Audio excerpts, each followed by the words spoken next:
there's a resistance on the price in the same level 3 times, you usually see a break through that resistance, and that's when you have a real upward movement that tends to break to new levels in terms of metal prices. I think we're going to see that in the following months, and that's going to drive the influx of capital into this industry that has been very unloved and I would say completely ignored by financial markets in the last years. And so I've been trying to be ahead of that curve and accumulating assets in that part of the camp. Maneco 64 here, home of alternative economics and contrarian views. Today I have the pleasure of speaking with Tavi Costa again. He's a portfolio manager at Crescat Capital. Tavi, how are you? Great, Maneco. How are you? I'm doing well, thank you. It's a beautiful day here in London. It's finally getting warm, and it seems like the markets are very giving mixed signals, in my opinion. And that's why I wanted to talk to you because, I think you are one of the best macro analysts. And maybe we could start with your view of what the Fed is doing or what the Fed isn't doing, whether they know what they're doing. And then we'll move on to some other topics.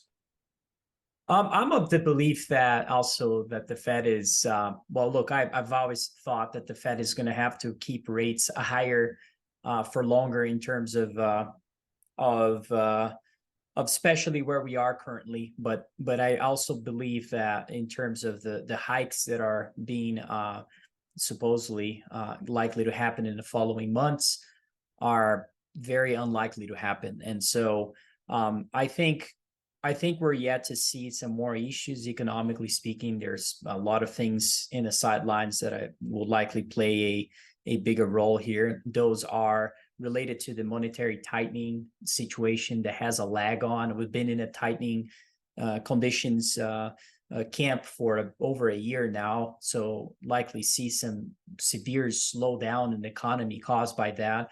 We've had an euphoria towards AI, which in some companies, perhaps it could be somewhat justifiable, the move we've had, but as it tends to do, people start extrapolating crazy earnings estimates and fundamentals growth that are unlikely to happen. And so we're seeing a lot of that. It almost feels like, well, it feels very much like a bubble in general. We've had a total segregation in terms of the leadership in the market, in terms of the mega cap companies relative to the overall market.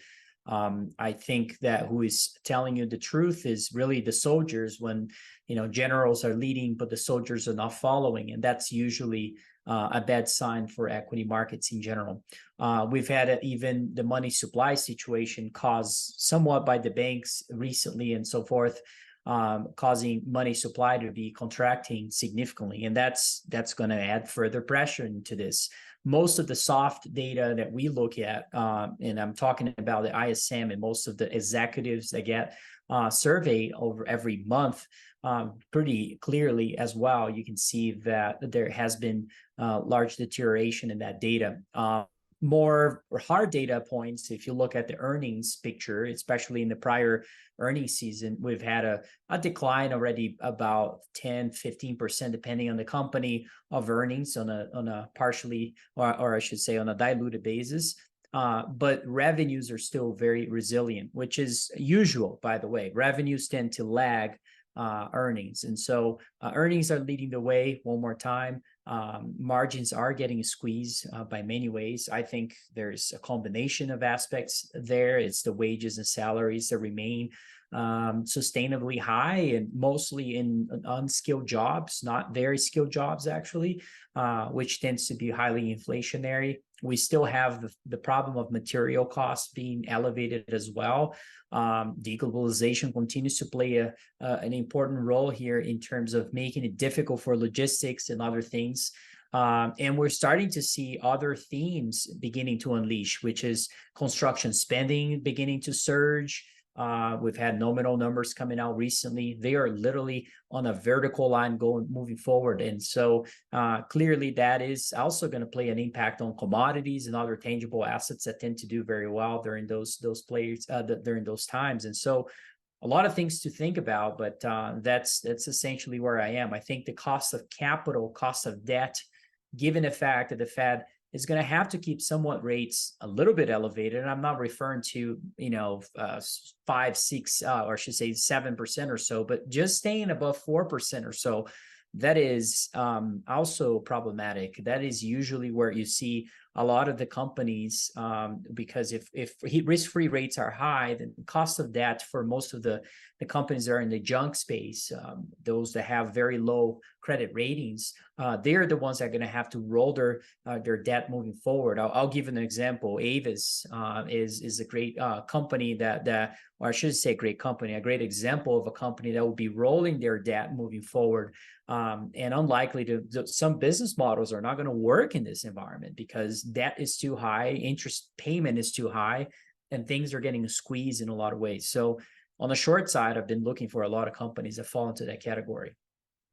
Yeah, and I was just looking, someone sent me some data that US total debt, if you add government, public, household, corporate, just went over 100 trillion. and also unfunded liabilities is like 191 trillion. So there's so much debt and liabilities out there that it just seems strange to look at the chart of the NASDAQ and S&P, and it looks like they want to go test the all-time high from last year. And at the same time, you've got the dollar now starting to turn down as per the dollar index, even though, I mean, I don't put too much not credence, but importance on the dollar index, but short term, it's showing that the dollar is weakening. But at the same time, you've got bond yields today like down 7 basis points. So it feels like the market is saying, we know if something happens bad, the Fed will come in and just start pumping the system up again. That's what it feels like to me, because they did that in March when we had the bank troubles, and they paused yesterday. And it's interesting that they had to say, we paused, but we might raise again in July. And to me, the message to the market is, yeah, don't worry, guys, we got your back. We want to be tight, but if something happens, we won't tighten. Is that how you see it? Yeah, I think the sequence of facts, and what do I know? But as a portfolio manager, I'm thinking about the sequence of facts in terms of asset price behavior. And I think, if anything, we need to see some sort of correction in equity markets that would cause the Fed to really pause and do other things. I mean, we're seeing the supposedly deceleration of inflation in the government data, but interestingly, if you look at commodities, especially agricultural commodities, they are on fire, and they've been diverging from world food prices, for instance. So we know that natural resources are highly interconnected, and once one commodity starts moving, others begin to follow along. So it seems to me that you have leading indicators on inflation starting to accelerate again, and government data is decelerating still. I think import and export prices are deeply negative now, which, it wouldn't be in line with some of the things that I'm referring to.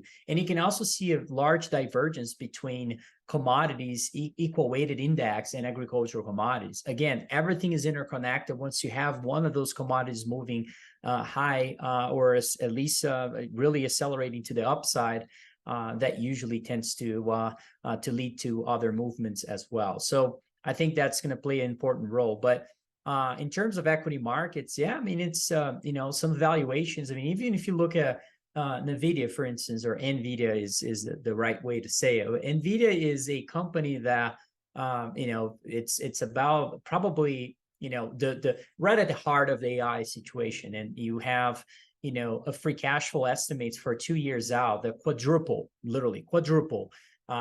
They have to, and I think that there's some merit to that, but even with that quadrupling their free cash flow, it still trades at 44 times those free cash flows supposedly in 2 years from now. I think that's absurd. I mean, this is probably the best play in AI and looking like that. So no, to me, it's I think we're getting a little bit greedy in a lot of those names, and you have most of if you look at current earnings yields today, so just taking, or you can actually even better, take the estimates of earnings divided by price. So you get earnings yield, estimated earnings yield, 2 or 1 year out, whatever you prefer, and look at that relative to risk-free rates. And what you're going to find is that, you know, a lot of things are inverted already in terms of risk-free rate is actually giving you better yield than buying a lot of those companies. Overall market is really expensive, even relative to risk-free rates. So I think, you know, at some point you start seeing the capital moving away from those things into something safer, and you know that's when you have the correction. But you know, clearly most of the general market is already moving towards that, because we're not seeing the same level of appreciation. Everything's being driven by a very narrow leadership. And so yeah, those are the things. I think there's a lot of short opportunities. Volatility, the VIX index seems unjustifiably suppressed. Not sure that's really the case. And one of the most no-brainer, at least I would say, disciplinary ways of protecting your portfolio is in credit spreads. I mean, junk bonds is one thing that I think it's really you know, poised to move a lot lower. In other words, junk bond yields should be moving a lot higher, which that just means cost of debt should be moving a lot higher, especially when you have, you know, major issuances of treasuries underway. And that is just because we just agreed on extending the debt limit, and we're going to see a massive amount of issuances in treasuries moving forward. And if that's going to happen in 10-year, 5-year yields, everything is going to push higher because the excessive supply of those instruments will probably also add further pressure in corporate bond yields to move higher. So corporate bond yields is probably the best way to short treasuries, in my opinion. Yeah, and we also have a lot of countries like the BRICS, especially, trying to move away from the dollar. And yesterday there was even a headline. I don't think it's been confirmed that Macron asked the BRICS to attend the BRICS summit in August, but I don't know. I guess last year we had the worst year in I think since the Great Depression of the 60-40 portfolio. Do you expect that to continue, like to underperform commodities going forward? And I wanted to show you something that you tweeted the other day, and wanted to look at Brazil, seeing that both you and I are originally from Brazil. We have a bit of an interest there. Could you talk about Brazil and this chart? And then I wanted to show you also the Brazilian real, because the dollar seems to be breaking down against the Brazilian real. Yeah, those are all important questions. I think understanding the mechanics of the market is important and relevant part to understand this dynamic. And usually what you tend to see is large movements. So, you know, we've had, just for some background, we've had 30 years or so where 60-40 portfolios have performed incredibly well, where the correlation in markets have played a role here as well, in terms of lowering interest rates, inflating the valuation of equity prices. And that made a lot of sense. Every time my equity markets decline, treasuries actually did very well. So that was a perfect portfolio to be invested in. So those 60-40 portfolios are very overvaluing. Think about it, 30 years of that working. Think about where the valuations of both those things are. When people were buying bonds back in the days, the P ratio of those, if you just take the yield and divide it by 1, it's actually 1 divided by the yield. What you're going to find is the P ratio of a bond. The price to earnings ratio. And so back in the 80s, when people were starting the 60-40s idea, those things are trading at what, 13, 12 times or so. And today we're absurd multiples, just like the equity market. So, you know, when things get really frothy on valuations, it doesn't mean things are going to blow up. It just means it's very difficult to make money. So you got to be looking for other things that are cheaper. And I know a lot of people like to buy things high and hopefully sell them higher, but usually in markets, what you want to be doing is buy low and sell high. That's the better idea, in my opinion. And understanding there are value traps. There are things that are undervalued for a reason. So answering your question, going back to the Brazil market, because it's such an important aspect, it's completely off the radar. I mean, Brazilian equities are now outperforming US equities year to date. And you look back in 2022, that also happened in 2022. And, this was a period of elections. Bolsonaro was in place. It's almost like the equity markets does not care about who is leading the country. And it's really what's going on, because it's the Lula leadership is basically masking the opportunity. Everyone is focused. Some of that concern is rightly so, as far as, I don't think he's a good leader. I don't think he's good for the markets at all. That's not my point. However, everything has a price, and things are really cheap in terms of commodity-led economies that are geopolitically neutral. And the BRICS is an interesting aspect, because BRICS are everywhere. You've got commodity importers, you have geopolitical mess like Russia, and you have, things like Brazil, where kind of have exposure to almost every natural resource industry, but also are very geopolitically neutral, where they sell to the US and China and Russia. And so seeing France or Macron trying to engage with the BRICS, and especially with Brazil and South America, is an important aspect, because it's a huge part of the thesis here. If we're going to see most of the G7 economies continuing to move towards onshoring their economies by revitalizing their manufacturing plants over time, it's going to take a lot of construction.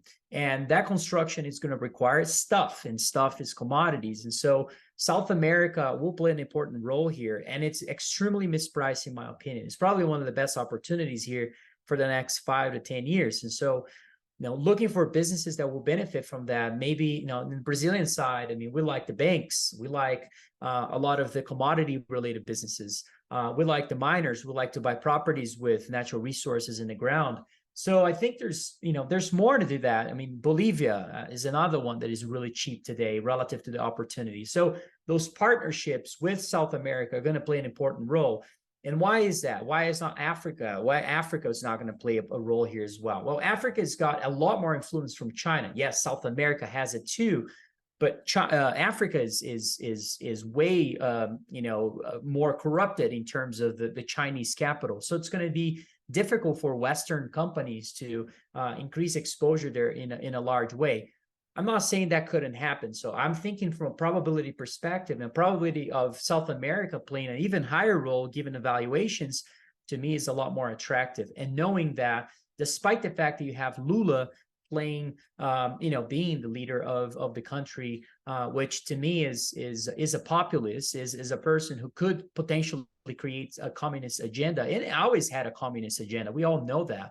However, the Brazilian politics scenario has never been so segregated in general. We've never had a right-wing party in such a strong manner like we do, back in the 90s or even early 2000s, when Brazil performed extremely well relative to US equity markets, which is shown in that chart that you were shown before.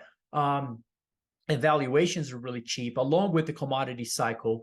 Nobody cared about who was leading the country. And so, I think that's people are overstating the risk here, and things are way too cheap for someone to not be deploying capital there.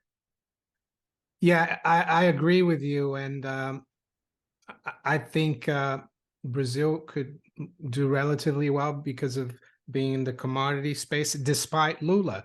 Lula, everyone's maybe like expecting too much of a disaster. And I've heard that in Brazil, yes, he's in power, but the Congress in Brazil balances it out as well. And I wanted to show this chart because this is the dollar versus the Brazilian real. And the dollar rose to almost 6 here during the COVID lockdown, but now we're back below 5, which I'm surprised. And we've kind of broken like this channel.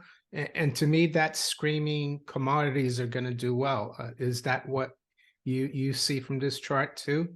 Yes, I do. And I think, look, the commodity markets, market in general is very, very thin. It's small. It's difficult to get exposure to. If you start getting those, why 60/40s are so important, because majority of the capital has been into that. And so if you're a large institution, you're basically running a large book on equities and bonds, and you're not really paying attention to tangible assets. And that has been the right call. But the problem of most of the counter argument towards commodities is because of the prior negative performance. And that is precisely the reason why it should be on your radar for investment, is the fact that it has underperformed. And the fact that we know that they usually and very usually actually they very often they tend to play have a lot of cyclicality, and we've had a year, a long period of them underperforming financial assets, and now reaching the point where, and I think it's an apex of valuations in majority of financial assets, which makes a lot of strong reasons for why the influx of capital into that space and especially out of those, the transition away from most of the financial assets that look incredibly expensive. And you can see that in so many ways. You can just look at equity market valuations. You can look at the valuation of the treasury market. Think about the risk we're taking on the treasury market today, the default risk, the inflation risk, the interest rate risk, the supply risk that is also a big role there as well. All those things are important and relevant factors. And the same happens with equity markets. I mean, knowing that majority of companies are trading below, in terms of earnings yield or free cash flow yield, below the cost of capital in the risk-free supposedly market, which is Fed funds rate. That is absurd. That is not a time when you want to be, it's not at the beginning of a market. So, it's just, I see a lot of risk in that side of the global market, and it's difficult to get excited. It's why I think a lot of legendary investors have also noted that as well. And I'll certainly point out that, it's unlikely that we're going to see the same level of returns that we had in the last 10, 20 years in the following decade or so. And I'm fully on board with that. I really think that won't be the case. And, from a fundamentals perspective as well, we've had in 2010 the strongest growth in fundamentals in history in real terms. And so, can we have two back-to-back decades of strong growth in earnings? That never happened before. It could potentially happen, but usually when you have a long period of growth, what's normal is to see analysts and folks on Wall Street really making crazy estimates. And that's precisely what we're seeing right now. And even with those estimates, things are expensive. Like I said, with NVIDIA, probably the best company positioned to perform well in this environment is also in the bubble territory. And so, it's very, I think a lot of people are understating the risk is being really understated in my view in most of those names, while you have the opportunity to buy things that have had, again, commodities had a big movement in 2021. Some of them moved still in 2022, 2023. It's been a challenging market. And that's normal. Things don't go up in a straight line, and a lot of people are losing faith towards that side of the market, and when you should actually be accumulating assets on cheaper prices. I mean, oil companies, they're printing money. Who cares about the share price recently? I mean, you're buying them in much cheaper valuations that we've seen in the past. And for folks that are worried about the recession environment that maybe could hurt some of the cyclicality or the cyclical commodity that are, copper and oil and others, I would pay attention to the 70s, where you did have tangible asset businesses, despite the fact they were cyclical, still performing very well in an environment where recession was occurring. So the 08 kind of analog may not be as important here, such as other inflationary regimes like the 70s or the 40s, when tangible assets really outperformed financial assets during the whole decade. Yeah, I think most analysts on Wall Street still think we're like back in 2010, and that rates are going to go back to like 1 or 2, that CPI is going to be under control, and we still have the 10-year yield below 4, which I think we should go a lot higher. And I guess when people realize that, I think we could see the markets turn. And like you said, they don't seem to think, they always think that if we do have a recession, commodities are not going to do well. They don't seem to learn their history. And with that, though, I wanted to end on like our favorite, at least on our channel, our favorite metal. I mean, we like silver too, but I really liked your analysis here. I've looked at this chart many times before, but you've done a good job of talking about the fundamentals and also showing the technicals there with the chart. Maybe you could go over that for us. Well, thanks for bringing that up. I think this is an important chart for all of us that are investors in the space of precious metals. And we really had two gold cycles in throughout in the past, and those two cycles happened for many reasons. Especially the production falling, and some other things that really could happen there. I mean, in the 70s, production was falling. You've had the lack of discoveries occurring as well. So not a lot of the major companies are finding discoveries. So the new supply was very constrained at that time. And central banks were accumulating gold as well. And then in the early 2000s, and as you can see in that chart, that first cycle lasted about 10 years. The second cycle also did last about 10 years. Falling production was also the common driver. And you've had the gold to S&P 500 ratio being also a driver, which is essentially metal prices being really cheap relative to how expensive the equity market was. And that was really driven by the internet bubble and so forth. And then it's important to remember that in the 70s, we didn't see this commodity demand being really caused by an economy, a large economy becoming the manufacturing plant of the global economy in general. And that was China. China was driving the demand in the early 2000s. They entered the WTO. Their exports went from 3% of global exports to about 15%. And so most economies, developed economies, began to really rely on Chinese manufacturing plants and so forth. And that drove the second cycle of gold prices, but also a cycle of commodities.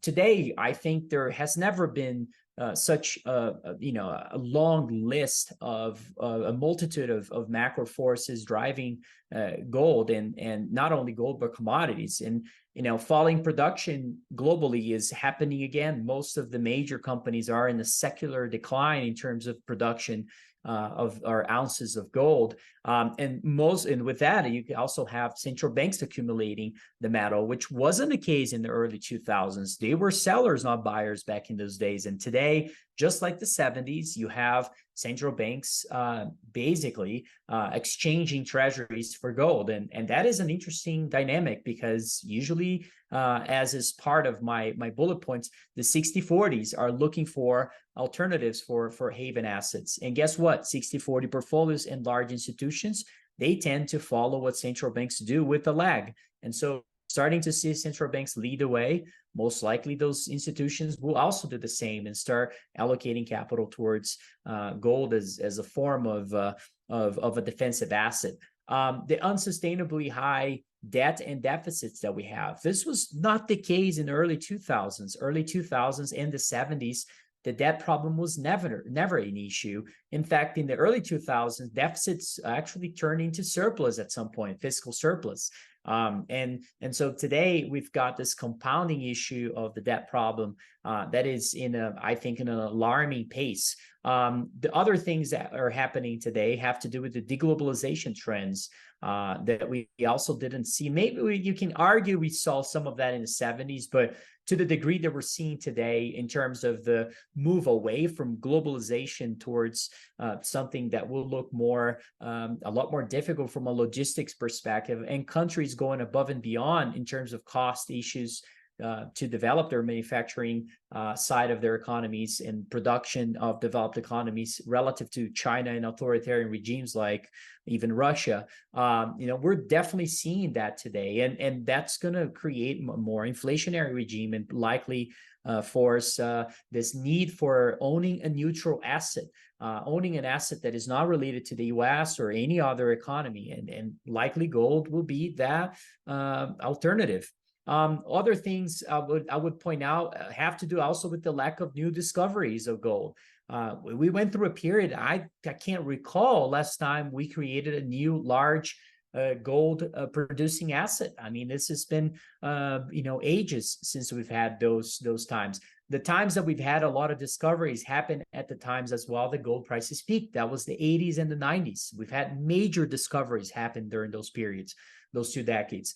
And that has to do as well with the capital spending cycle of the majors. The majors are ultra conservative. They just don't want to spend capital into either finding new discoveries or their growth in production. So we're seeing aging assets, deteriorating quality, and no focus whatsoever on future production growth. And that's going to create an M&A cycle as well that is important to know. And so, you've got this trifecta of macro imbalances happening with the debt problem of the 40s, the inflation of the 70s, and the valuation problem of the late 90s and late 1920s, at a time when gold prices are about to make new highs again. It kind of did that recently and kind of form a triple top, which if you're a technical analyst, you basically know that triple top very rarely work. In other words, when there's a resistance on the price in the same level 3 times, you usually see a break through that resistance, and that's when you have a real upward movement that tends to break to new levels in terms of metal prices. I think we're going to see that in the following months, and that's going to drive the influx of capital into this industry that has been very unloved and I would say completely ignored by financial markets in the last years. And so I've been trying to be ahead of that curve and accumulating assets in that part of the camp. And I've never seen a time in history where gold prices are at all-time highs and you're able to buy a property with natural resources in the ground that are really high quality and likely to become the next majors or next major producing assets of this gold cycle are still trading at historical low valuations. And so to me, that's where the biggest opportunity is in the markets right now. Yes, and you spoke about the like the debt and the fiscal problems, and I heard Stanley Druckenmiller before the debt ceiling situation was solved. He said the debt ceiling situation was like a 20-foot wave approaching Santa Monica Beach, but the the real problem was a tsunami of the national debt in the next 10 years that we could go up to 50 trillion. And I think that's pretty scary. And I think you're doing the right thing by being ahead of the game in hard assets. And again, to the viewers, this is just our opinion and Tavi's opinion. It's not advice. And so Tavi, thank you for your time. And any last words for the viewers? My last words would be go back. A lot of people hate to look at the 70s as an analog because we didn't have the debt problem. And I agree, by the way, I don't disagree with that point. And maybe the 40s is a better time to look at. And because of the debt problem back in those days to finance the World War II. But during that time, gold prices are pegged to the dollar. And so you didn't have any move whatsoever. And if you're an investor at that period, you really couldn't hedge against anything that was happening at that time. If you look at the debt level and the debt imbalance relative to gold prices, especially since the 70s, they kind of move in the same direction. A bet against gold to me is a bet that the debt imbalance is going to improve and not get worse. And to me, that seems pretty clear, my opinion, that the debt issue is going to continue to compound, especially given how deficits continue to also increase. And so, that is an important aspect of this overall thesis and why I think, we're at the onset and likely of a gold secular movement. So, the train is leaving the station, in my opinion, and things are going to get really interesting here. Great. Thank you very much, Tavi. Have a great weekend. I mean, I know it's Thursday, but tomorrow's Friday, and I'll talk to you later. Thanks again, Naneko. You're welcome.